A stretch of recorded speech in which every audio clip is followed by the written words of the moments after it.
नमस्कार। आज आम आमर ये जो इतिहास भारतीय इतिहास प्रथम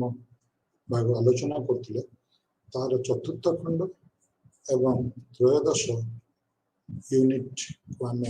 आलोचना करवा। 13th unit that is Janapada and Mahajanapada, Alexander's invasion of India, Mauryan empire, rise of Magadha and Mauryan empire. आज जो विषयटी आज आम आलोचना बर्तमान करने जाऊे जनपद और महाजनपद, ये विषयटी आलोचना करने पूर्व मु मन पकई देवा चाहे जे आम वैदिक जुग संपर्क जो आम आलोचना करते से समय आम राजनैतिक क्षेत्र में केत गुड़े विषय पर आलोकपात करते यथा भाव प्रारंभिक वैदिक जुग वैदिक जुग जो छोट छोट राष्ट्र गुड़िक राज्य गुड़िक जोगुड़ा गोटे गोटे गोष्ठी विभक्त एक राष्ट्र परिणत होते तो जनक होता। परवर्ती वैदिक जुगे से परिवर्तन आसला, राजा मानकर क्षमता वृद्धि पाइला, राजनीतिक क्षेत्र में अनेक परिवर्तन आसला। कहीं अर्थनैतिक क्षेत्र में परिवर्तन आसला। अर्थनैतिक क्षेत्र में जो परिवर्तन आसला ता राजनीति को सुदृढ़ करने एक प्रकार खुराक जोगैथिला। एवं यही दृष्टिकोण में आम विचार कर देखा बर्तमान राजा एक नियमित कर बा खजना कृषक एवं व्यापारी मान पाखु पाइबा सक्षम है एवं यही पैसा को यही कर खजनार नियमित शासन कार्य परिचालन करने एवं एक सामरिक बाहिनी रक्षणाबेक्षण करने उपयोग कर फल आम देखु अनेक राज्य बा राष्ट्र गुड़िकर उत्पत्ति है एवं यह मुख्यतः गंगा उपत्यका देखा मिलला। कहीं परवर्ती वैदिक जुग मुख्यतः गंगा जमुना उपत्यका संगठित होता, गंगा जमुना उपत्यका आविर्भाव होता। परवर्ती वैदिक जुगर मुख्य केन्द्र था गंगा जमुना उपत्यका एवं यही राष्ट्र गुड़िक कालक्रमे निजर भितर क्षमता को हासिल करने निजर बड़पणिया देखापी सुप्रीमेसी को जाहिर करने निज निज भितर लड़े करते एवं जार फलस्वरूप छोटिया छोटिया जनपद गुड़िक शक्तिशाली जनपद मान द्वारा कबलित हो जनपद गुड़िकर आकार बढ़ार साहाय्य कले, जहाँकि महाजनपद ना से नामित निजक महाजनपद ना नामित कर शासन प्रतिष्ठा कले, शासन करने को सक्षम है। एवं यही भाव में आम देखा पाऊ जे उत्तर भारत में मुख्यतः गंगा जमुना उपत्यका एवं से भाव में मध्य भारत सेंट्रल भारत इंडिया रे एवं दक्षिणात्य अंचल दक्षिणा पथ जहाँ आम कहूँ से अंचल को नहीं केत गुड़े जनपद एवं महाजनपद मान सृष्टि है। ये दृष्टि देखिले षष्ठ शताब्दी ख्रीष्टपूर्व षष्ठ शताब्दी थिला एक गुरुत्वपूर्ण जुग। षष्ठ शताब्दी 300 ख्रीष्टपूर्व 300 शताब्दी मध्य अनेक क्षेत्र में परिवर्तन आसला। आम आलोचना अवश्य कर सारी बौद्ध धर्म एवं जैन धर्म, बौद्ध धर्म उत्पत्ति एवं जैन धर्म प्रचार, धार्मिक क्षेत्र में परिवर्तन, अर्थनैतिक क्षेत्र में परिवर्तन एवं यही सब परिवर्तन मध्य राजनैतिक क्षेत्र में परिवर्तन अन्यतम था। सो यही परिप्रेक्षी आम ख्रीष्टपूर्व षष्ठ शताब्दी में उत्तर भारत, मध्य भारत एवं दक्षिणात्य अंचल केत गुड़े महाजनपद मान उत्पत्ति देखा पाऊ। यही महाजनपद मान मोट संख्या थिला 16टी, जहाँकि आम अनेक ऐतिहासिक स्रोत बा उपादान मान पाई था। अनेक बौद्धिक साहित्य, जैन साहित्य एवं ब्राह्मण धर्मर साहित्य यही सब जनपद मान ना मिलता है। से गुड़िकर मोट संख्या 16 थी 16 महाजनपद नाम नामित करा जाता है। साधारणतः जनपद कहले आम से जगह को बुझू जो गोटे गोष्ठीर लोक किछि लोक निजर पदस्थापन करथांती एवं सेथिପାଇଁ जनमानकर पद बा जोटी पड़ी था जोटी निर्दिष्ट भाव स्थापन होता है ताकू जनपद कहू एवं यह एक निर्दिष्ट क्षेत्र रे प्राय संगठित होता है प्राय होता है एवं आकु परिचालना करिया पे एक राजनैतिक शक्ति मध्य था एक प्रशासनिक शक्ति था एक शासक गोष्ठी था आकु आम जनपद जनपद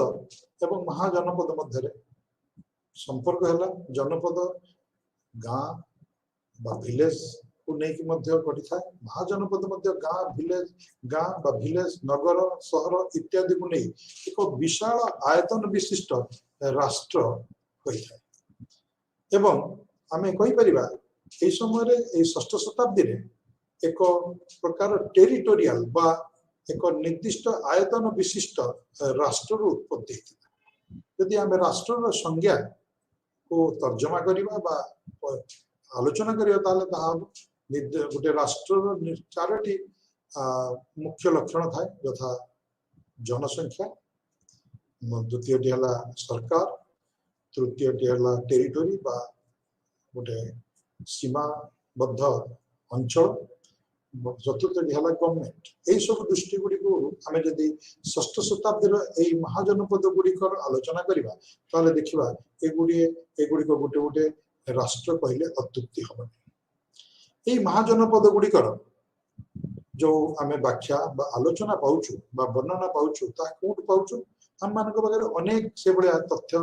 उपादान अच्छी जहाँ जो आम ये महाजनपद गुड़िकर वर्णना पाई था यथा ब्राह्मणी काल ब्राह्मण धर्म साहित्य जैन धर्म साहित्य एवं बौद्ध धर्म साहित्य या व्यतीत केतक प्रत्नतात्विक गवेषण आम किसी तथ्य पाई था जहाँकि महाजनपद मानकर अस्तित्व एवं सेमानकर परिचालनागत राजनैतिक कार्यधारा संपर्क आमको किछिटा धारणा प्रदान करता ब्राह्मणी काल धर्म साहित्य मध्य आम मान पाखे पाणिनिकर व्याकरण Ashtadhyayi account of Panini similarly Maitreya ब्राह्मण शतपथ ब्राह्मण रामायण एवं महाभारत भाया महाकाव्य विभिन्न प्रकार पुराण इत्यादि अच्छा जैन टेक्स्ट जैन धर्म ग्रंथ मान मध्य जहाँ मुख्य एवं गुरुत्वपूर्ण धर्म ग्रंथ सेगुड़िक मध्य अच्छा कल्पसूत्र उत्तराध्यायन सूत्र बुद्धिस्ट स्क्रिप्चर बा बौद्ध धर्मशास्त्र मानक महावंशका अंगुत्तर निकाय मझिम निकाय कुंभकार निकाय कुंभकार जातक महापरिनिर्वाण सुक्तांत इत्यादि यही सब गुड़िक जो जनपद मानकर व्याख्या बा जनपद मानकर वर्णना बा जनपद मान संपर्क में आमको सम्यक सूचना दे था समस्ते गोटे प्रकार सूचना दे न था किछिटा तारतम्य बा पार्थक्य परिलक्षित होता है किंतु ये सब तारतम्य एवं परिलक्षित मध्य आमको जहाँ निर्दिष्ट भाव में 16 जनपद मानकर ना मिलता है सेगुड़िक है काशी कोशल अंग मगध ब्रिजी बा बज्जी मल्ल चेदी बत्स कुरु पांचाल मत्स्य माछ सुरसेन अस्माक बा अशाक अवंती गांधार एवं कंबोज बौद्ध धर्मशास्त्र दीघ निकाय मात्र 12टी जनपद मानकर ना दे था एवं 12टी जनपद मानक मध्य आउ 4टी जनपद यथा अस्माक अवंती गांधार एवं कंबोज ये जनपद मानक ना बौद्ध धर्मशास्त्र दीघ निकाय आम पाई न था बधुए ये 4टी जनपद जेहेतु गोटे दक्षिणा पथर अवस्थित थिला आउ 3टी आउ गोटे दक्षिणा पथ पाख मध्य भारत रे एवं आउ 2टी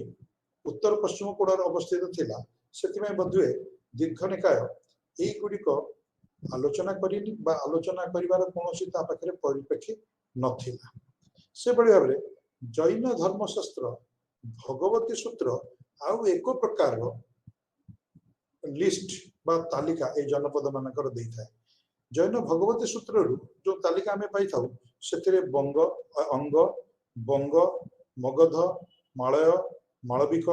अच्छ बच्छ कोच्छ पद्ध लाट बा लाड़ बज्जी मल्ली बा मल्ल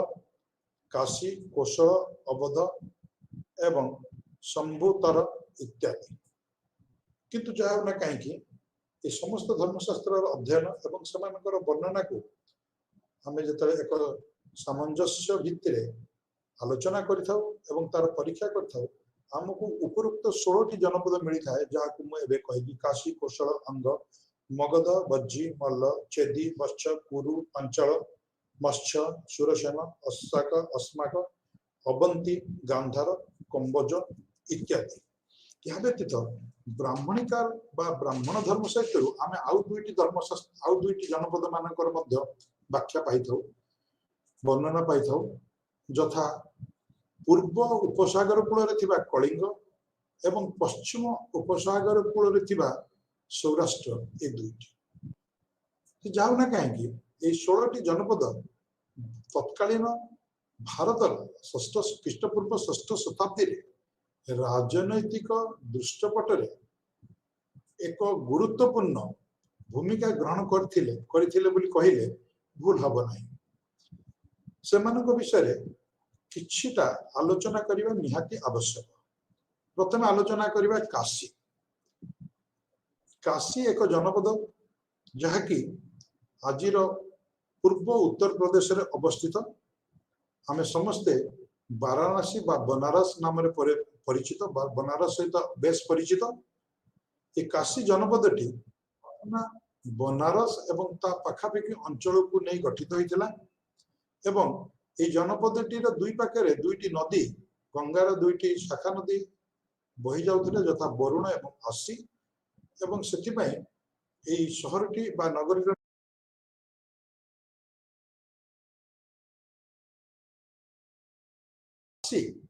प्राचीन समय बहुत प्राचीन समय एक शिक्षा केंद्र शिक्षा एवं संस्कृतिर केंद्र थिला कहले भूल हेब नहीं एवं काशी रे राजनीति करतुआ प्रथम राजा ना आम जहाँ पाई ना था अश्वेशन। जैन धर्म आलोचना कला बेले आम काशी राजा अश्वेशन विषय आलोचना करथिले जे कि महावीर पिता थिले एवं 6ठ शताब्दी बेलू काशी रे राजनीति करुले ब्रह्मदत्त नामक जड़े राजा जी कि कोशल राजा दिघिति को परास्त करथिले किंतु परवर्ती अवस्था रे काशी कोशल द्वारा परास्त होई कोशल एक अंश भावे स्थान पाइथिला। अन्य पक्षरे कहले काशी कोशल द्वारा पराजित होई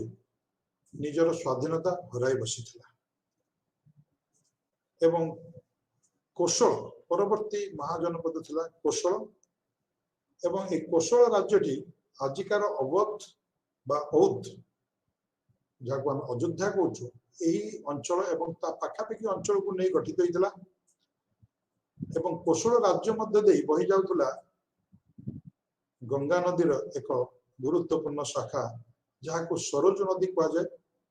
एवं ये सरोज नदी द्वारा कोशल राज्यटी दुई भाग में विभक्त होता दक्षिण कोशल एवं उत्तर कोशल। जो उत्तर कोशल राजधानी थिला श्रावस्ती एवं दक्षिण कोशल राजधानी थिला कुशवती। अयोध्या साकेत एवं श्रावस्ती काशी ए कोशल राज्यर 3टी मुख्य नगरी थिले एवं काशी राज्य को अधिकार कला परे कोशल राज्य उत्तर भारत रे एक गुरुत्वपूर्ण एवं शक्तिशाली राज्य भावे निजको प्रतिपादित करि पारथिला। 6ठ शताब्दी रे कोशल राज्य उपरे कोशल महाजनपद रे शासन करथुले इक्ष्वाकु वंशीय राजा महाकोशल। महाकोशल जने पराक्रमशाली राजा थिले एंड सी निजर झियो कोशल देवी को विवाह देइथिले मगध जनपदर नरेश बा राजा बिंबिसार को एवं ए विवाहर विवाह फल मगध राजा बिंबिसार काशी कोशल राजा पाखु उपहार सूत्र रे काशी जनपद को पाई अन्य पक्षे कहले काशी जनपद जहाँ कि कोशल द्वारा पराजित होता निजर पराधीनता स्वीकार करता बर्तमान मगधर एक अंश विशेष हो पार्थिला जेतले कोशल राजा महाकोशल तांकर कन्या कोशल देवी को बिंबिसार सहित विवाह देते एवं कोशल महाकोशल परे तांकर पुत्र प्रसन्नजीत कोशलर शासक होते राजा होते एवं सी थिले गौतम बुद्धंकर समसामयिक एवं से बौद्ध धर्म मध्य ग्रहण करथिले एवं तांको परे प्रसन्नजीत परे विदुधव महाकोशलर राजा होइथिले एवं महाकोशलकर कोशलर राजा होइथिले एवं कोशल एवं मगध मध्य एक गुरुत्वपूर्ण युद्ध संगठित होता प्रसन्नजीत समय एवं ये युद्ध दीर्घ दिन धरी चलता एवं ये युद्धर परिणाम रे कोशल राज्य पराजित हो मगध राज्यर एक अंश भाव परिगणित होता महाजनपद अंग महाजनपद एवं आजिकार जो बिहार तार उत्तर पूर्व भाग यही महाजनपदटी आजिकार भागलपुर एवं मुंगेर अंचल मुंगेर जिला को नहीं यही जनपदटी गठित होता एवं यह मगध महाजनपदर उत्तर एवं पूर्व भाग अवस्थित थिला अंग राज्यर बा अंग महाजनपदर राजधानी थिला चंपा एवं चंपा ये जो राजधानी गंगा एवं चंपा दुईटी नदीर मध्यवर्ती स्थान रे अवस्थित थिला अंग राज्यर दुईटी प्रमुख सहर थिले चंपा एवं मालिनी अंग राज्य बहुत पुरातन समय एक वाणिज्यिक केंद्र भावे निजको प्रमाणित करि पारथिला अनेक बणिक ए अंग राज्य रहउथिले एवं सेमाने भारत भितरे अनेक जगह सहित वाणिज्यिक सूत्र रे निजको बांधि रखिथिले ता सहित भारत बाहर को जाई मध्य सेमाने वाणिज्य करुथिले एवं 6th शताब्दी रे ब्रह्मदत्त थिले ए अंग राज्यर बा अंग महाजनपदर राजा बिंबिसार निजर राजनैतिक एवं साम्राज्यवादर इच्छा को परिपूर्ण करिया पई ए अंग राज्य को आक्रमण करिया को परास्त करी निजर मगध महाजनपद बा राज्य सहित मिशे दी परवर्ती जो महाजनपदटी को आलोचना करिबा ता होची मगध एवं यह एक गुरुत्वपूर्ण महाजनपद थिला यार गुरुत्व एथिपाई जे ए महाजनपदटी 6th शताब्दी रे अन्यान्य महाजनपद भली एक शक्तिशाली महाजनपद थिला एवं यार शक्ति एवं पराकाष्ठा कालक्रमे वृद्धि पाया लगी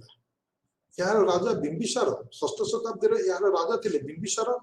एवं तांको पुत्र अजातशत्रु उभय साम्राज्यवादर उच्चाकांक्षा नहीं मगध साम्राज्य को मगध महाजनपद को एक साम्राज्य परिणत करिया पई दृढ़ परिकर थिले एवं पूर्व कही रखी कोशल राजा झील महाकोशल देवी सहित विवाह फल बिंबिसार को काशी जनपद मिलता फल मगधर आयतन दक्षिण आड़ को बढ़ी जाता से भाई भाव बिंबिसार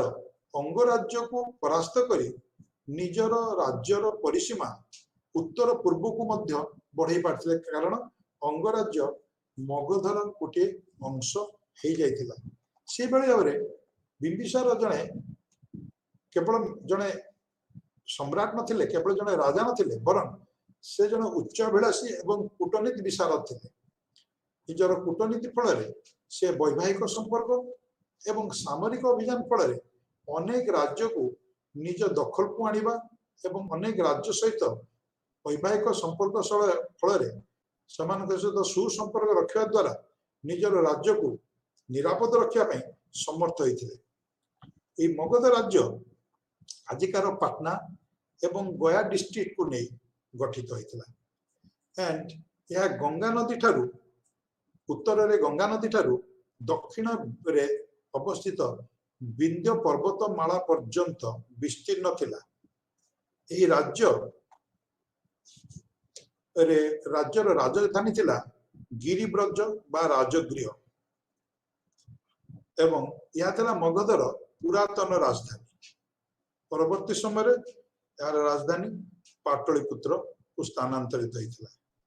एवं ए गिरिब्रज बा राजगृह अन्यान्य नारे मध्य परिचित थिला यथा मगधपुरा बृहद्रथपुर वसुमती कुशाग्रपुर एंड बिंबिसारपुर इत्यादि मगध षष्ठ शताब्दी रे गुरुत्वपूर्ण राजनीतिक क्षेत्र में केवल गुरुत्वपूर्ण भूमिका ग्रहण करनथिला बरं वाणिज्यिक क्षेत्र में यार अर्थनैतिक क्षेत्र में एवं सांस्कृतिक क्षेत्र में मध्य एक गुरुत्वपूर्ण भूमिका ग्रहण करथिला मगध थिला जैन धर्म एवं बौद्ध धर्मर अभिवृद्धिर एक स्थल एंड दुईटी मुख्य साम्राज्य गुरुत्वपूर्ण साम्राज्य ये मगधरु ही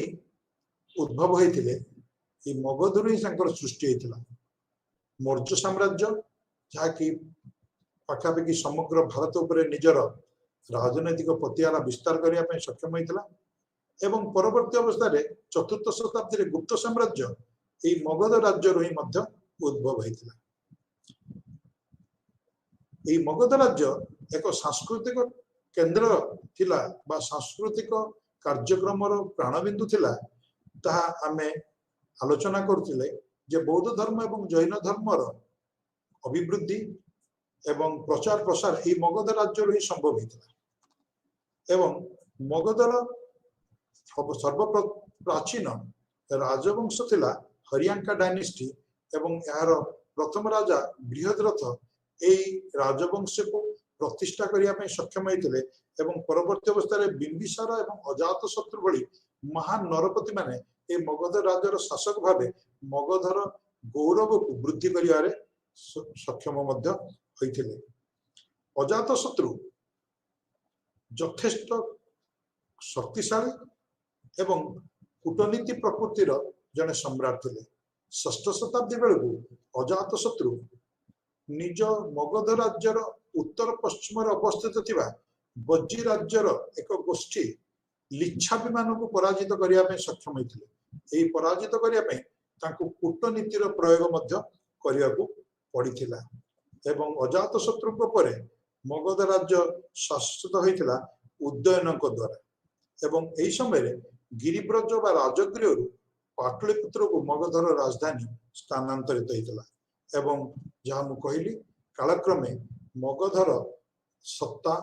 वृद्धि पाया लगिला मगधर राजनैतिक सत्ता वृद्धि पाया लगिला एवं मगध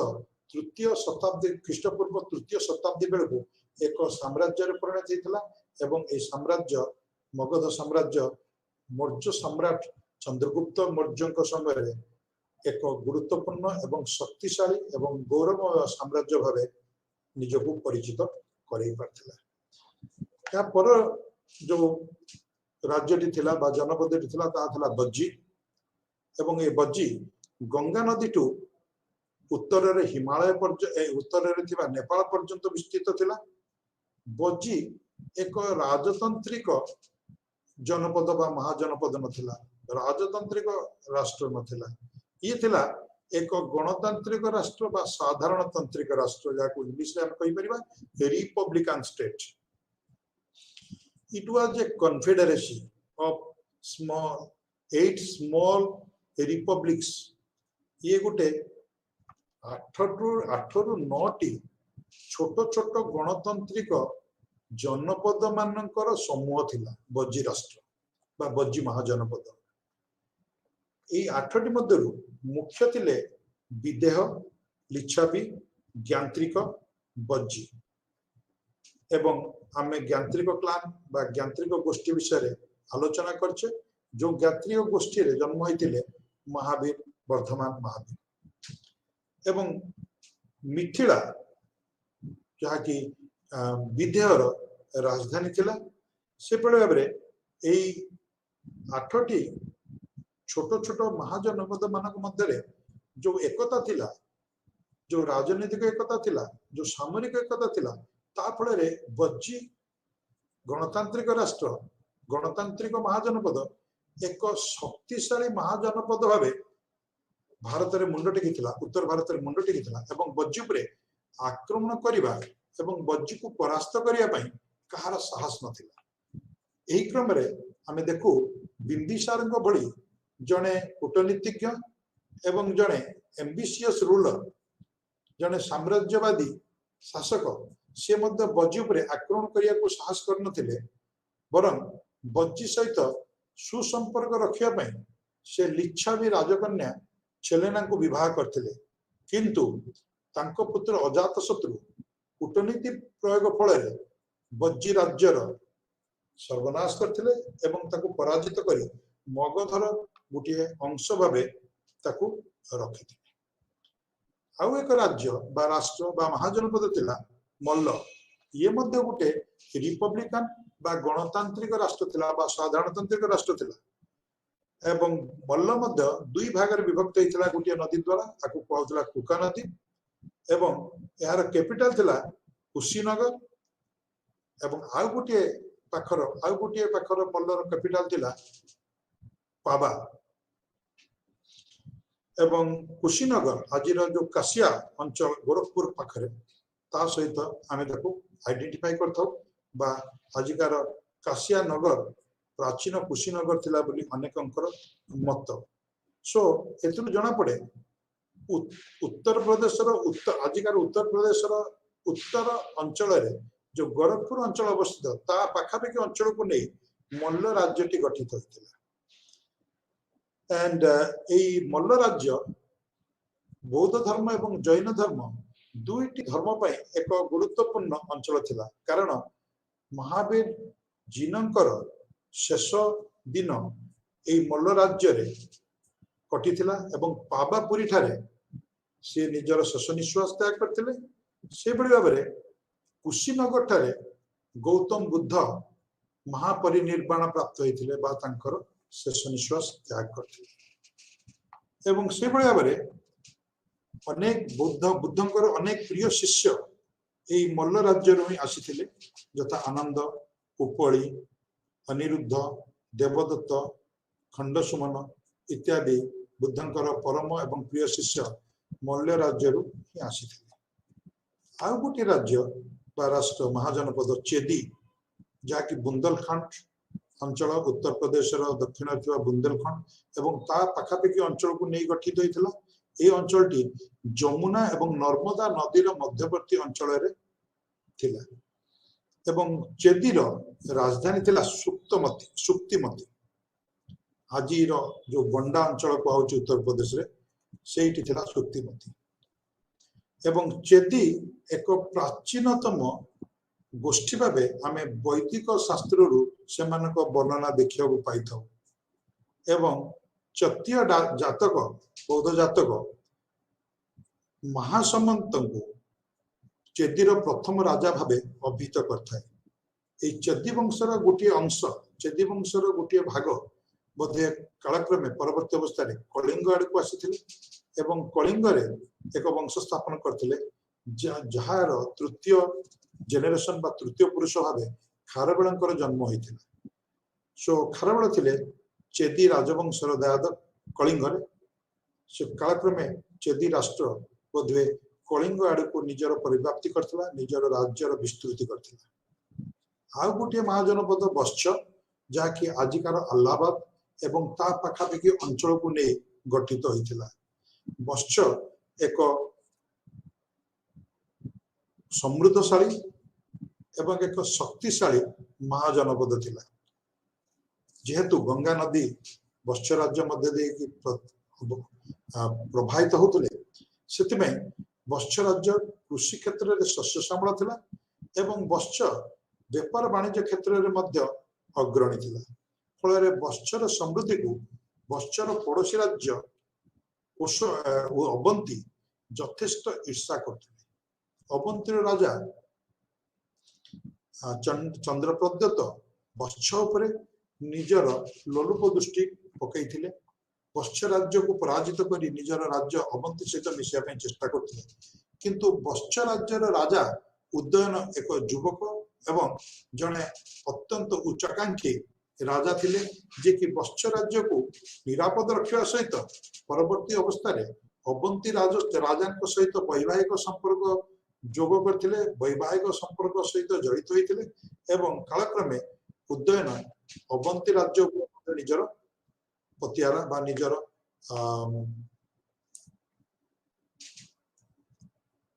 ଅଥରିଟି ଜାହିର କରିପାରିଥିଲେ, ନିଜର ପ୍ରତିପତ୍ତି ଜାହିର କରିପାରିଥିଲେ। ଏହିଭଳି ଭାବରେ ଉଦୟନଙ୍କ ସମୟରେ ବତ୍ସ ରାଜ୍ୟ ଏକ ଶକ୍ତିଶାଳୀ ମହାଜନପଦ ଭାବେ ଉଭା ହେଇଥିଲା ବା ନିଜକୁ ପ୍ରତିଷ୍ଠା କରିପାରିଥିଲା। ସେଭଳି ଭାବରେ କୁରୁ ରାଜ୍ୟ ଥିଲା ଆଜିକାର ଦିଲ୍ଲୀ, ମେରଠ ଏବଂ ସ୍ଥାନେଶ୍ୱର ଇତ୍ୟାଦି ଅଞ୍ଚଳକୁ ନେଇ ଗଠିତ। ଏହାର ରାଜଧାନୀ ଥିଲା ଇନ୍ଦ୍ରପ୍ରସ୍ଥ, ଯାହାକୁ ଆଜିର ଦିଲ୍ଲୀ ବୋଲି କୁହାଯାଉଛି। କୁରୁ ଗୋଷ୍ଠୀର ଲୋକମାନେ ବୈବାହିକ ସମ୍ପର୍କ ରଖିଥିଲେ ଅନେକ ରାଜ୍ୟ ଗୁଡିକ ସହିତ, ଅନେକ ଗୋଷ୍ଠୀ ମାନଙ୍କ ସହିତ। ସେମାନଙ୍କ ମଧ୍ୟରେ ଥିଲେ ଯାଦବ ମାନେ, ଭୋଜ ମାନେ ଏବଂ ପାଞ୍ଚଳ। ମହାଭାରତରେ ଆମେ କୁରୁ ମାନଙ୍କର କୁରୁ ରାଷ୍ଟ୍ର ବା କୁରୁ କୂଳ ବିଷୟରେ ଅନେକ ବର୍ଣ୍ଣନା ଜାଣି ପାଇଛୁ ଏବଂ ହସ୍ତିନାପୁର ଥିଲା ଗୋଟିଏ ଅତ୍ୟନ୍ତ ଗୁରୁତ୍ୱପୂର୍ଣ୍ଣ ନଗରୀ ଏହି କୁରୁ ମହାଜନପଦର। ବୁଦ୍ଧଙ୍କ ସମୟରେ କୁରୁ ରାଷ୍ଟ୍ର ବା କୁରୁ ମହାଜନପଦ ଜଣେ ସର୍ଦ୍ଦାର ବା ମୁଖ୍ୟ ବା ଶାସକ, ଯାହାଙ୍କ ନାଁ ଥିଲା କୌରବ୍ୟ, ତାଙ୍କ ଦ୍ୱାରା ଶାସିତ ହେଉଥିଲା। ସେଭଳି ଭାବରେ ପାଞ୍ଚଳ ରାଜ୍ୟଟି ଆଜିକାର ବରେଲି, ବାଦାଉନ ଏଣ୍ଡ ଫରୁକାବାଦ ଡିଷ୍ଟ୍ରିକ୍ଟ, ଯାହାକି ଉତ୍ତରପ୍ରଦେଶରେ ଅବସ୍ଥିତ, ତାକୁ ନେଇ ଗଠିତ ହୋଇଥିଲା। ଏବଂ এই ପାଞ୍ଚଳ ରାଜ୍ୟଟି ଦୁଇ ଭାଗରେ ବିଭକ୍ତ ଥିଲା, ଉତ୍ତର ପାଞ୍ଚଳ ଏବଂ ଦକ୍ଷିଣ ପାଞ୍ଚଳ। ଉତ୍ତର ପାଞ୍ଚଳର ରାଜଧାନୀ ଥିଲା ଅହିଛତ୍ର, ଯାହାକୁ ଆଜି ଆମେ ରାମନଗର, ବରେଲିର ରାମନଗର ବୋଲି ଅଭିହିତ କରିଥାଉ। ଏବଂ ଦକ୍ଷିଣ ପାଞ୍ଚଳର ରାଜଧାନୀ ଥିଲା କାମ୍ପିଲ୍ୟ, ଯାହାକୁ ଫାରୁକାବାଦ, ଆଜିକାର ଆଧୁନିକ ଯୁଗର ଫାରୁକାବାଦ ଅଞ୍ଚଳ ଭିତରେ ଏକ ଅଞ୍ଚଳ ଭାବେ ଆମେ ଆଇଡେଣ୍ଟିଫାଇ କରିଥାଉ ବା ଚିହ୍ନିତ କରିଥାଉ। ଏହା ବ୍ୟତୀତ ଅନ୍ୟ ଆଉ ଗୋଟିଏ ଅତ୍ୟନ୍ତ ଗୁରୁତ୍ୱପୂର୍ଣ୍ଣ ନଗରୀ ଥିଲା এই ପାଞ୍ଚଳ ରାଜ୍ୟରେ, ଯାହାର ନାଁ ଥିଲା କାନ୍ୟକୁବ୍ଜ ବା କନୌଜ। এইଭଳି ଭାବେ ପାଞ୍ଚଳ ରାଜ୍ୟ ଗୋଟେ ଗୁରୁତ୍ୱପୂର୍ଣ୍ଣ ମହାଜନପଦ ଖ୍ରୀଷ୍ଟପୂର୍ବ 6ଠ ଶତାବ୍ଦୀରେ ଥିଲା। ତା ବ୍ୟତୀତ ଆଉ ଗୋଟିଏ ରାଜ୍ୟ ମତ୍ସ୍ୟ, ଯାହାକି ଆଜିକାର ଆଧୁନିକ ଯୁଗର ଜୟପୁର ଅଞ୍ଚଳ, ରାଜସ୍ଥାନରେ ଥିବା ଜୟପୁର ଅଞ୍ଚଳ ଏବଂ ତା ପାଖାପାଖି ଅଞ୍ଚଳକୁ ନେଇ ଗଠିତ ହୋଇଥିଲା ଏବଂ ଏହାର ରାଜଧାନୀ ଥିଲା ବିରାଟନଗର। ଏବଂ এই ମତ୍ସ୍ୟ ମାନଙ୍କର ସାଧାରଣତଃ ସମ୍ପର୍କ ଥିଲା ସୁରସେନ ବା ଯାହାକୁ ଆଜି ଆମେ ମଥୁରା ଅଞ୍ଚଳ ସହିତ ଚିହ୍ନିତ କରୁଛୁ। ଏବଂ ପରବର୍ତ୍ତୀ ଅବସ୍ଥାରେ ଖ୍ରୀଷ୍ଟପୂର୍ବ 6ଠ ଶତାବ୍ଦୀର ଶେଷ ବେଳକୁ 5ମ ଶତାବ୍ଦୀ ବେଳକୁ এই ମତ୍ସ୍ୟ ରାଜ୍ୟ, ସୁରସେନ, ପାଞ୍ଚଳ ଇତ୍ୟାଦି ରାଜ୍ୟ ମଗଧ ରାଜ୍ୟ ମଧ୍ୟରେ ଅନ୍ତର୍ଭୁକ୍ତ ହୋଇଯାଇଥିଲା। ସୁରସେନ ଆଜିକାର ମଥୁରା ଅଞ୍ଚଳ ଯମୁନା ନଦୀ କୂଳରେ ସୁରସେନ, ପ୍ରାଚୀନ ସୁରସେନ ରାଜ୍ୟ ଭାବେ ପରିଚିତ ଥିଲା। ମଥୁରା ଥିଲା ଏହାର ରାଜଧାନୀ। ଯଦୁ ବା ଯାଦବ ଫ୍ୟାମିଲି ମାନେ এই ଅଞ୍ଚଳରେ ବସବାସ କରୁଥିଲେ ଏବଂ ଅବନ୍ତୀ ପୁତ୍ର ଏହାର ପ୍ରଥମ ରାଜା ଭାବେ ବର୍ଣ୍ଣିତ ହୋଇଛନ୍ତି। ଏବଂ ଅବନ୍ତୀ ପୁତ୍ର ଜଣେ ବୌଦ୍ଧ ଧର୍ମର ଉପାସକ ଥିଲେ ଏବଂ ବୌଦ୍ଧ ଧର୍ମର ଉପାସନା ଫଳରେ, ବୌଦ୍ଧ ଧର୍ମ ପ୍ରତି ପୃଷ୍ଠପୋଷକତା ଫଳରେ ମଥୁରାରେ ବୌଦ୍ଧ ଧର୍ମର ପ୍ରଚାର ଏବଂ ପ୍ରସାର ହୋଇପାରିଥିଲା ଏବଂ ମଥୁରାରେ ବୌଦ୍ଧ ଧର୍ମର କେନ୍ଦ୍ର ଭାବେ ଏକ ଗୁରୁତ୍ୱପୂର୍ଣ୍ଣ କେନ୍ଦ୍ର ଭାବେ ପରିଚିତ ହୋଇପାରିଥିଲା। ଏବଂ ପରବର୍ତ୍ତୀ ଅବସ୍ଥାରେ ସୁରସେନ ମହାଜନପଦଟି ମଗଧ ମହାଜନପଦ ସହିତ ବିଲୟ ହୋଇଥିଲା। ଅବନ୍ତୀ ମଧ୍ୟ ଏକ ଗୁରୁତ୍ୱପୂର୍ଣ୍ଣ ମହାଜନପଦ ଥିଲା। ଅବନ୍ତୀ जहाँकि आजिर आधुनिक मालवा आम जहाँ को जे सेंट्रल बा केंद्र भारत अंचल आजिकार मालवा मध्य प्रदेश अंचल यही अंचल को नहीं अवंती राज्य गठित होता अवंती महाजनपद गठित होता एवं यही राज्य दुई भाग विभक्त होता नॉर्थ बा उत्तर अवंती एवं दक्षिण अवंती यही दुईटी अवंती भितर बही जाऊला गोटे नदी तार ना था बेत्रावती महिष्मती थिला उत्तर अवंतीर राजधानी एवं दक्षिण अवंतीर राजधानी थिला उज्जैन एवं उज्जैन अवंती गोटे बौद्ध धर्मर एक गुरुत्वपूर्ण केंद्र भाव षष्ठ शताब्दी रे चिन्हित होता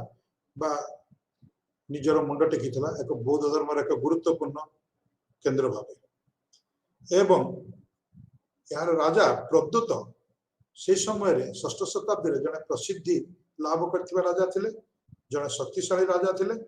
एवं से निजर राज्य बा महाजनपदर बाउंड्री बा तार परिसीमा निजर पाखापाखि अंचल थिबा छोट बड़ राज्य को हरई वृद्धि करिवारे सक्षम होइतिले एवं से मध्य बत्स राज्य उद्यन को परास्त करी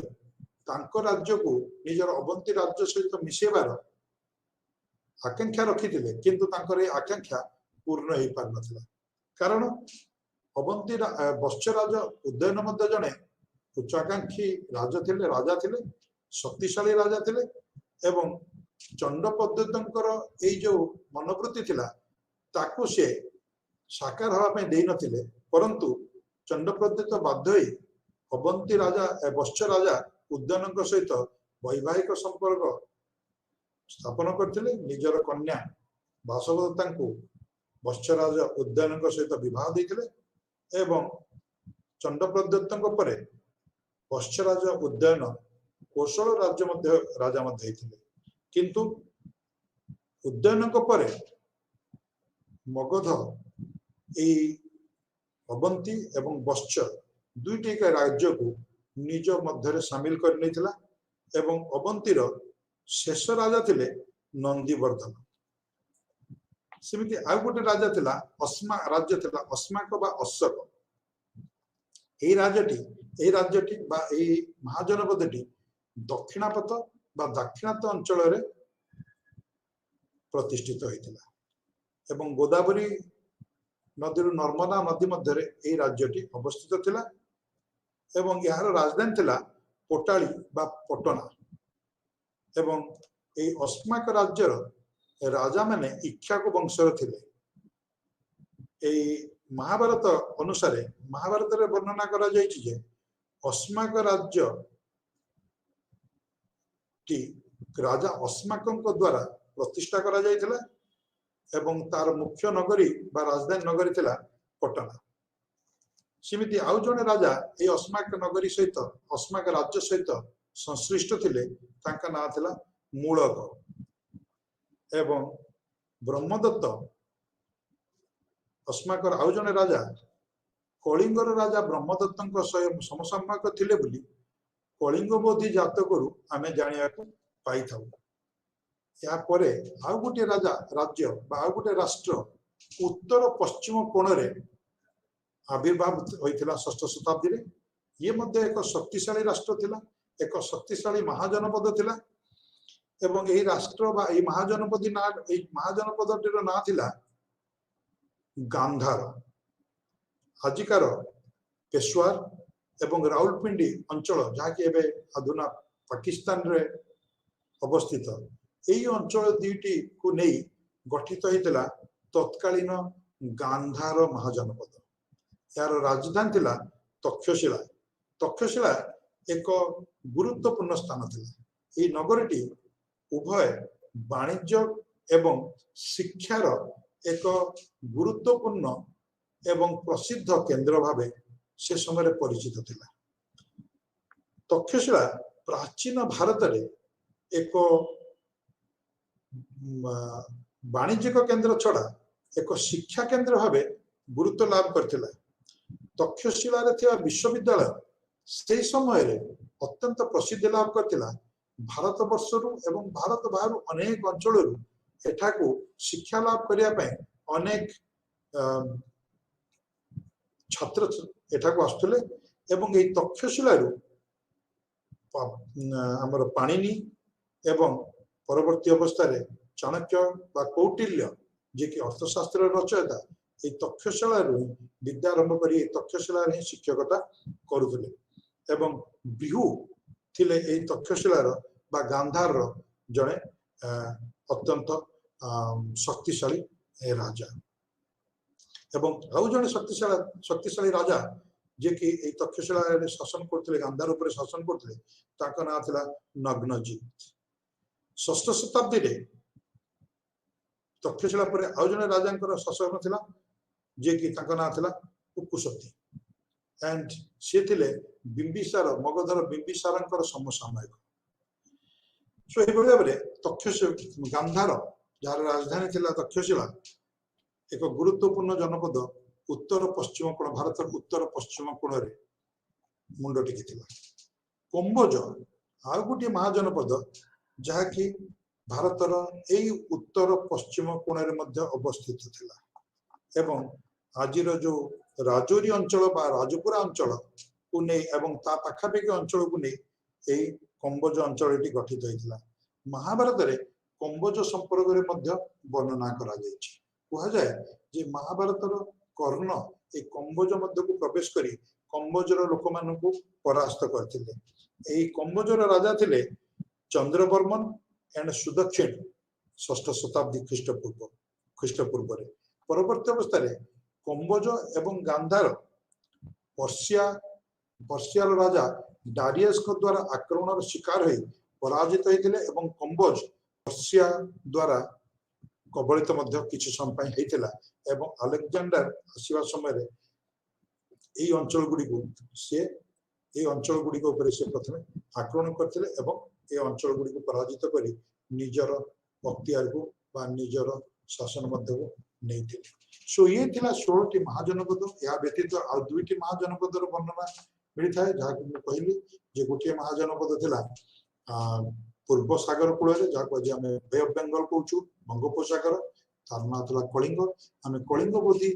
जातक कलिंग अवस्थित संपर्क जानी था। या व्यतीत ब्रह्मदत्त थे से समय कलिंग राजा। या व्यतीत सौराष्ट्र बोली गोटे राज्य बा गोटे महाजनपद थिला पश्चिम सागर कूल जहाँ आम अरब सागर बोली कहूँ एवं आज गुजरात ये सौराष्ट्र सहित आम चिन्हित कर 16टी महाजनपद व्यतीत आउ केतोटी जनपद थिले जो गुड़िक स्वाधीन भाव में हिमालयर तराई अंचल पाददेश अवस्थापित होते। सेमानक मध्य जो माने मुख्य एवं गुरुत्वपूर्ण थिले सेमान थिले शाक्यज कपिलवस्तु जो बौद्ध धर्मकर जो वंश बौद्ध धर्म बुद्धंकर जन्म होता गौतम बुद्धंकर जन्म होता। Koliyas of Ramagrama Bhaggas of Sumsumara hill Bulis of Allakappa then Kalamas of Kesaputta and Moriyas of Pipphalivana. ये जो मोरियज ऑफ पिपलीवन्न जोटा कि आम चंद्रगुप्तंकर मूल स्थान बोली कहि परिबा। तापरे आम ये जो महाजनपद गुड़िकर शासन संपर्क में सम्यक आलोचना करिबा। ये महाजनपद गुड़िक मध्य जमी मु आलोचना कली अनेक महाजनपद थिले मोनार्किकल बा राजतंत्रिक बा राजा मान द्वारा शासन होते शासित होते एवं बज्जी मल्ल इत्यादि केतक महाजनपद थिले जो माने कर शासन गणतांत्रिक पद्धति चलता। मोनार्किकल बा राजतंत्रिक शासन रे जो माने शासित होते से जगह राजा थिले सर्वेसर्वा सी शासन मुख्य थे प्रशासन मुख्य थे सामरिक बाहिनी मुख्य थे एवं जस्टिस बा न्याय क्षेत्र में सर्वदो सर्वाग्रे भूमिका थिला। या व्यतीत राजा को शासनगत कार्य सहायता करने केते जन ऑफिसर बा कर्मचारी नियुक्ति पाइले। आम षष्ठ शताब्दी देखुचु जे गोटे प्रकार अमलातंत्र सुंदर भाव में प्रस्तुत होता गोटे प्रकार अमलातंत्र राज्य शासन में सहयोग करने अवस्थापित होती पुरोहित जे कि एक मंत्री भाव काम करते पुरोहित शब्दटी आम वैदिक शास्त्र ऋग्वेद और परवर्ती वैदिक शास्त्र मानक पाचु एवं ता व्यतीत सेनापति जे कि आर्मी बा सामरिक बाहिनी मुख्य थिले राजा थिले सेनाध्यक्ष बा सेनापति ऊपर देन सुत बा चेरिएटर रथ चालक सी गोटे ऑफिसर भाव राजा को साहाय्य करते ग्रामणी बा ग्रामर मुख्य जड़े राज कर्मचारी भाव मान्यता पाते जे कि राजकार्य राजा को साहाय्य करते निज निज ग्रामर विभिन्न समस्या को दूर करने सेगुड़ी को बुझा द्वारा प्रशासन को साहाय्य करते संग्राहत्री ट्रेजरर आउ जन ऑफिसर थिले जे कि ट्रेजरी बा राजकोष चार्ज रे थिले सेमिति भागदुग जे कि रेवेन्यू कलेक्टर करथिले भाग अर्थ रेवेन्यू दुग कलेक्टर भागदुग एवं अक्षपति कीपर चेस देन गोपी कीर्तन जे कि राजांकर परामर्शदाता सहित राजांक सहित द्युत क्रीड़ा मध्य करथिले सभा एवं समिति जहाँ कि वैदिक जुगर प्रचलित थिला ऋग्वैदिक जुगर जार गुरुत्वपूर्ण भूमिका थिला से दुईटी परवर्ती वैदिक जुगर सेमानंकर गुरुत्व हरे बसिथिले मध्य षष्ठ शताब्दी रे आमे सभा समिति मानकर प्रेजेंस सेमानकर उपस्थिति वर्णना माध्यम रे पाई थाउ सेमानकर कथा को राजा केते दूर ग्रहण करथिले आ जदि कहिबा सहज नुह किंतु यह मध्य निश्चित जे सभा समिति मध्य राजनीतिक क्षेत्र में निजर किछिटा प्रभाव विस्तार करिवारे सक्षम हेउथिले या व्यतीत आ जो रिपब्लिकन राज्य थिला बा जहाको आमे साधारणतांत्रिक बा गणतांत्रिक महाजनपद को से राज्य गुड़िकर शासन प्रायतः से राज्य गुड़िकर होइतिबा मनोनीत होइतिबा से राज्य मानकर लोक मानक द्वारा मनोनीत होइतिबा प्रतिनिधि मानक द्वारा ही चालुथिला शासन रो मुख्य जने निर्वाचित होते प्रतिनिधि मानक मध्यरु एवं जे कि गणपति बा गणराजा बा संघ मूल्य बोली उपाधि रे भूषित होते गणराजा बा गणपति बोली तांको आउतला एवं ए जो माने इलेक्टेड है कि आसुले निर्वाचित प्रतिनिधि माने आसुले विभिन्न राज्य एवं गोटे जगह रे बसुले जो गोटे हॉल रे बा गोटे सभागृह रे बसुले ए सभागृह को कहा जाउतला संथागार एवं ए संथागार रे मिलित ही समान बसी राज्य एवं राज्य शासन संपर्कित कौन सी निष्पत्ति ग्रहण करथुले एवं ए जो संथागार रो जो मीटिंग बा सभा कार्य चलतला ताकू परिचालना करथुले जने ऑफिसर तांको ना थिला विनय धारा एवं आजिकार आम जो सभा गणतांत्रिक सभा अच्छी लोकसभा बा राज्यसभा एवं से भाव में प्रदेश मानक जो सब विधानसभा अच्छी से जमी स्पीकर भूमिका थाए ये विनय धारा सी स्पीकर भूमिका ग्रहण करते एवं सभा कार्य को परिचालित करते जदि सभारे संथागार होता सभारे कौन सी विषय पर निष्कर्ष बाहर नतला ताहले ताको आउ थरे आलोचना करिया पई आउ गोटे कमिटी बा आउ गोटे समिति को पठा जाउतला एवं ए समिति को कहा जाउतला उद्वहिका सभा एवं जदि तापर भी निष्कर्ष बाहर नथला ताले भोट माध्यम रे बा चंदा माध्यम रे गोटे निष्पत्ति निया जाउतला एई भली भाबरे षष्ठ शताब्दी रे आमे जनपद मानकर उत्पत्ति सेमानकर शासन एवं प्रशासनिक कार्यक्रम एवं सेमानक मध्य थिबा विभिन्न प्रकार आक्रोश एवं आक्रमणात्मक भाव आमे देखिया को पाई थाउ एवं एही परिप्रेक्षी रे आमे देखु जे मगध जे के एक महाजनपद भाव निजर उत्पत्ति लाभ करथिला गंगा नदी कूल रे आजिकार बिहार अंचल रे कालक्रमे परवर्ती पर्याय निजर शक्ति को वृद्धि करिवारे सक्षम हैला एवं चतुर्थ शताब्दी शेष बेलू चतुर्थ शताब्दी आरंभ बेलू मगध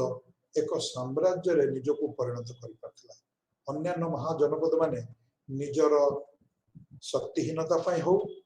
बा मगधर शक्ति आगरे निजर मलिनता पाई हो मगधर साम्राज्यवादर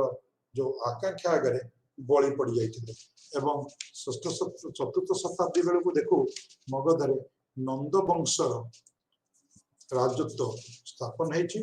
एवं हरियांका वंश एवं नंद वंश मध्य आउ एक वंश मध्य मगधर शासन कार्य निजको नियोजित करते से वंशटी था शिशुनाग वंश एवं ए वंशर काकबन्नी कालाशोक समय मध्य अनेक महाजनपद गुड़िक मगध मध्य अंतर्भुक्त होते मगध मध्य हजि जाते फल मगधर आयतन बढ़ी एवं चंद्रगुप्त मौर्य ये आयतन को आहरी बढ़िया को जाए मगध साम्राज्य एक सुंदर एवं सठिक रूपरेख प्रस्तुत करने सक्षम होते जो आम षष्ठ शताब्दी विषय आलोचना करूँ षष्ठ शताब्दी राजनैतिक एवं अर्थनैतिक सांस्कृतिक दिग गुड़िक निश्चित भाव में भारत एवं भारतीय सभ्यता को एक निश्चित रूपरेख देवाई अभिप्रेत थे। अन्य पक्षर कह गले षष्ठ शताब्दी जो राजनैतिक गतिविधि परवर्ती समय भारत रे एक साम्राज्यर प्रतिष्ठा दिगरे बाट पड़े एवं ये साम्राज्य थिला मौर्य साम्राज्य ता पूर्व नंद साम्राज्य जदि एक साम्राज्य निजको परिणत कर किंतु मौर्य साम्राज्य से साम्राज्य को आहरी अधिक गौरवमय एवं शक्तिशाली करने सहायक होता आउ एक गुरुत्वपूर्ण घटना संगठित होता घटी जाता घटना भारत उपर आक्रमण ख्रीष्टपूर्व षष्ठ शताब्दी शेष बेलू एवं पंचम शताब्दी मध्य पंचम शताब्दी आरंभ मध्य पर्सियार राजा डारियस भारत पर आक्रमण करी उत्तर पश्चिम भारत किछि अंचल निज अधीन को नहीं निजर पर्सिया साम्राज्य सहित मिसई ता परवर्ती समय भारत पर ख्रीष्टपूर्व चतुर्थ शताब्दी शेष बेलू आउ एक आक्रमण होता ये आक्रमण आलेक्जेंडर द्वारा संगठित आलेक्जेंडर जे कि ग्रीस मेसिडोनिया जन्म ग्रहण करते बापा का ना था फिलिप से भारत को आक्रमण करने 326 ख्रीष्टाब्द सिंधु नदी अतिक्रम कर प्रवेश करते फिलिप इच्छा थिला पर्सिया साम्राज्य पर आक्रमण करी ताकू परास्त करी पर्सिया पूर्व जो ग्रीस पर विभिन्न समय आक्रमण करी ग्रीस जो प्रकार असम्मान करथिला एवं ग्रीस जो केतगुडी अंचल एशिया माइनर अंचल अवस्थापित थिला सेगुडी को ऊपर निजर कब्जा कर निथिला बा निजर अख्तियार कर निथिला से अंचल गुडी को मुक्त करिबा एवं ग्रीस पर आक्रमण रो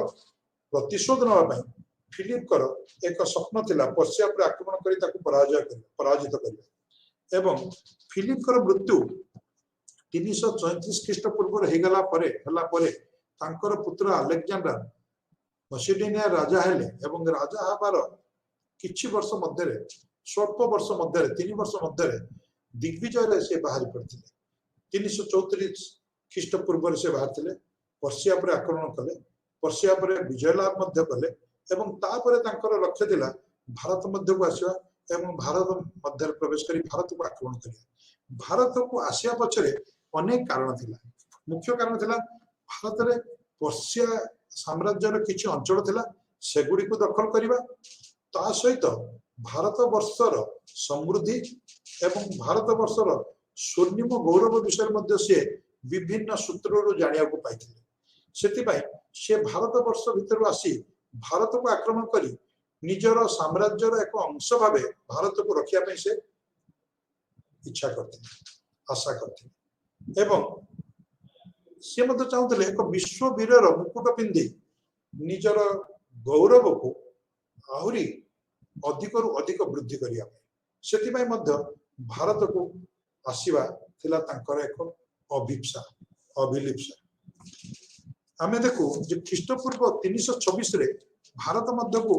प्रवेश कले अलेक्जेंडर सिंधु नदी अतिक्रम करी एवं सिंधु नदी अतिक्रम करिया हिंदुकुश पर्वत माला दे से भारत मध्य को आस्ते 326 ख्रीष्टपूर्व सिंधु नदी अतिक्रम करी तक्षशिला रे से पाद देले तक्षशिला रे राजा अंबी जे कि एक विशाल राज्यर अधिकारी थिले मध्य किंतु से एते शक्तिशाली राजा नथिले अलेक्जेंडर को प्रतिहित करने बदल रे तांकर प्रतिरोध करने बदल रे अलेक्जेंडर को से स्वागत करथिले अनेक प्रकार उपहार प्रदान कर एवं निजर शत्रु पुरु को पराजित करने पई अलेक्जेंडर को उस्काई थिले बा अलेक्जेंडर को प्रवर्ताई थिले अलेक्जेंडर आसीथिले सही अभिप्राय नहीं भारतर तत्कालीन राजनैतिक अवस्था जहाँ थिला अलेक्जेंडर ताकू सुंदर भाव में बुझी पारथिले भारतर राजनैतिक शक्ति माने निज निज मध्य एकता भुक्त नथिले एकता सूत्र रे बांधी नथिले परंतु निज निज मध्य शत्रुता आचरण करथिले एवं निज निज मध्य निजर सुप्रीमेसी बा निजर प्रभुता को विस्तार करने चेष्टा करथिले जहाँ फल अलेक्जेंडर को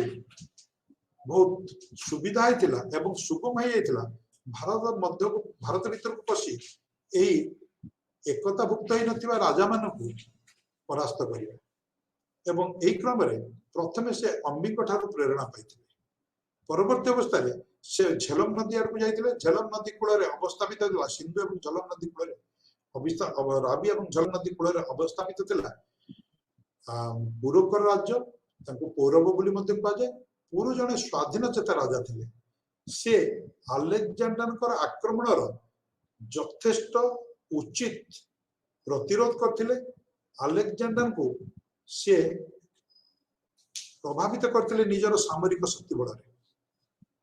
अलेक्जेंडर पुरुंकर युद्ध कौशल पुरुंकर वीरत्व देखि खुशी होते जदियो पुरु अलेक्जेंडर द्वारा परास्त होते किंतु पुरुंकर निर्भीकता स्वाधीन चेता मनोवृत्ति अलेक्जेंडर को प्रभावित करथिला आमे समस्ते गोटे घटना जानू जे पुरु एवं अलेक्जेंडर जो वार्तालाप प्राय इतिहास समस्त छात्र छात्री को जना अछि एई जिनसटी परंपरागत भाव समस्ते एई जिनसटी को जानि छथि जे जतले पुरु को पचारचंदी अलेक्जेंडर जे युद्ध परे जे तमे मोठारु की प्रकार सम्मान आशा करछ व्यवहार आशा करछ अलेक्जेंडर पुरु उत्तर देथिले जने राजा अन्य जने राजा ठार जो प्रकार व्यवहार आशा करे सेही प्रकार व्यवहार मु आपन को आशा करछि अलेक्जेंडर पुरुकर उत्तर रे अलेक्जेंडर केते प्रभावित होइतिले ता हमकु जणा नै किंतु पुरुकर वीरत्व तांको सामरिक पुण्या एवं तांको सामरिक ज्ञान कौशल रे अलेक्जेंडर निश्चित भाव प्रभावित होइतिले एवं पुरु को तांको राज्य फेरई देथिले किंतु निजर जने सेनापति को सत्राप बा शासक भाव सेठारे से उपस्थापन करथिले सेठारे तांको से नियुक्ति देथिले ता परवर्ती अवस्था से रवि नदी अतिक्रम करी चेनाब नदी अतिक्रम करी रवि नदी आड़ को जाइथिले एवं रवि एवं चेनाब मध्य जते गुडी अंचल गुडी थिला सेगुडी को मध्य से जीतिथिले ता भितर थिला गोटे अंचल जोंडा कि पंजाब रो कठस से परास्त करथिले किंतु जतले से वितस्ता नदी कूल पहुंचले सेतले से वितस्ता नदी कूल सेपाकर थिबा नंद राजांकर